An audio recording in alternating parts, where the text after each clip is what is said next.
hakim terlapor terbukti melakukan pelanggaran berat terhadap kode etik dan perilaku hakim konstitusi. 2. Menjatuhkan sanksi pemberhentian dari jabatan Ketua Mahkamah Konstitusi kepada hakim terlapor.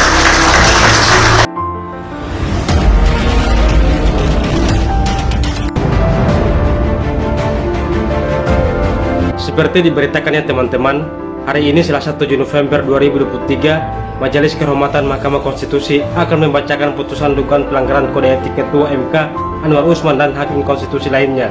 Putusan ini dibacakan terkait MK memutuskan kepala daerah berumur di bawah 40 tahun bisa maju pilpres.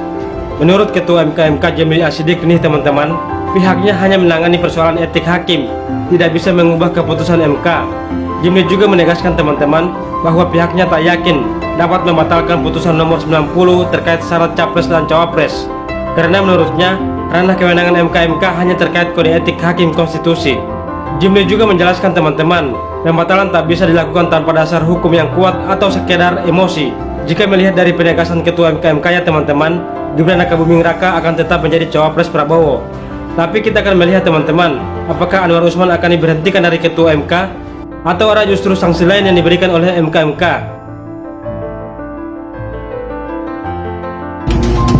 Kesimpulan dan rekomendasi.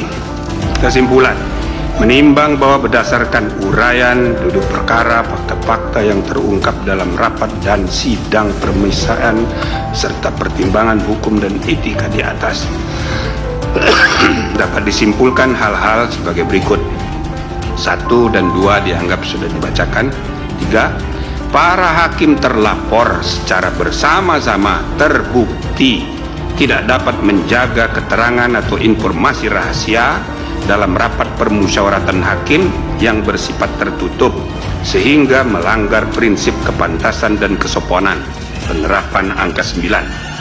4. Praktek pelanggaran benturan kepentingan sudah menjadi kebiasaan yang dianggap sebagai sesuatu yang wajar karena para hakim terlapor secara bersama-sama membiarkan terjadinya praktek pelanggaran kode etik dan perilaku hakim konstitusi yang nyata tanpa kesungguhan untuk saling ingat mengingatkan antar hakim termasuk terhadap pimpinan, karena budaya kerja yang bekewuh sehingga kesetaraan antar hakim terabaikan dan praktek pelanggaran etika biasa terjadi. Dengan demikian, para hakim terlapor secara bersama-sama terbukti melanggar Sabta Karsa Utama, prinsip kepantasan dan kesopanan penerapan angka 1.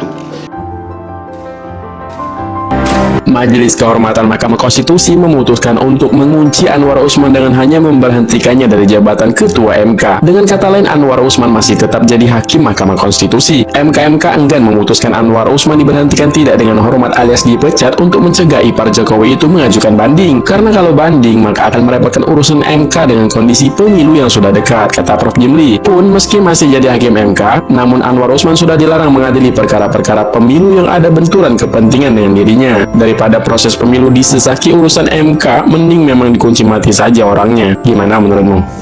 Rekomendasi. Menimbang bahwa dengan bertolak dari hal-hal serta fakta-fakta yang ditemukan selama berlangsungnya proses persidangan Majelis Kehormatan Mahkamah Konstitusi, Majelis Kehormatan memandang penting merekomendasikan hal-hal berikut. 1.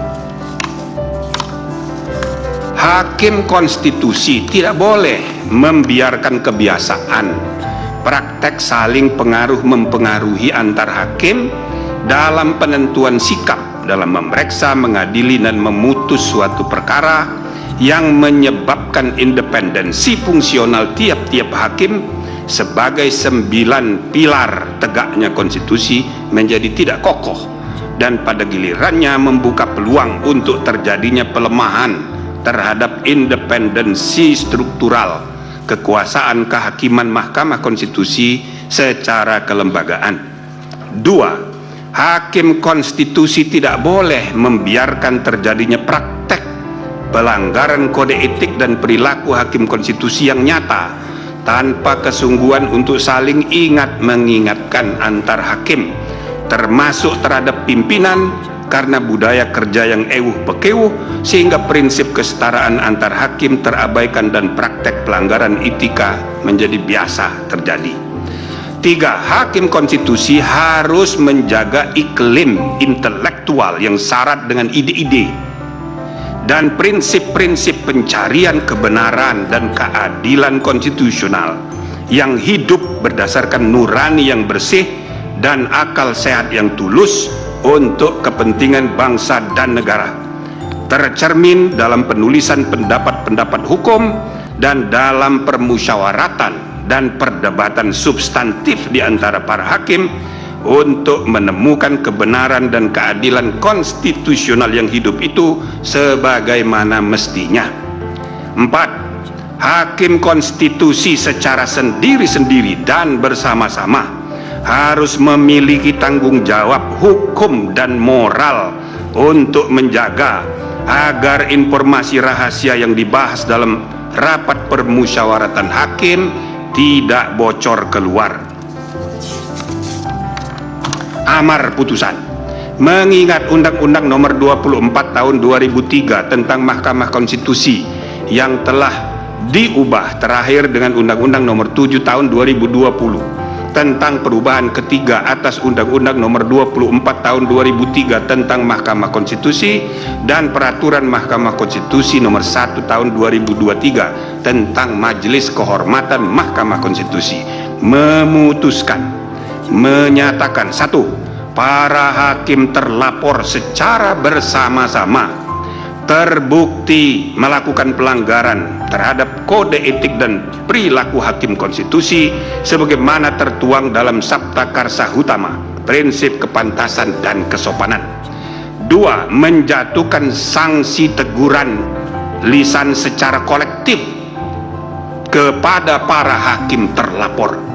Demikian diputus dalam rapat Majelis Kehormatan oleh 3 anggota Majelis Kehormatan, yaitu Jimli As-Sidiki sebagai ketua merangkap anggota, Wahiduddin Adam sebagai sekretaris merangkap anggota, dan Bintan R. Saragih sebagai anggota pada hari Jumat tanggal 3 bulan November tahun 2023 dan hari Senin tanggal 6 bulan November tahun 2023, dan diucapkan dalam sidang pleno Majelis Kehormatan Mahkamah Konstitusi terbuka untuk umum pada hari Selasa tanggal 7 bulan November tahun 2023 selesai diucapkan jam 16.43 dan oleh 3 anggota Majelis Kehormatan Mahkamah Konstitusi, yaitu Jimli As-Sidiki sebagai ketua merangkap anggota, Wahiduddin Adam sebagai sekretaris merangkap anggota, dan Bintan R. Saragih sebagai anggota. Demikian ditandatangani.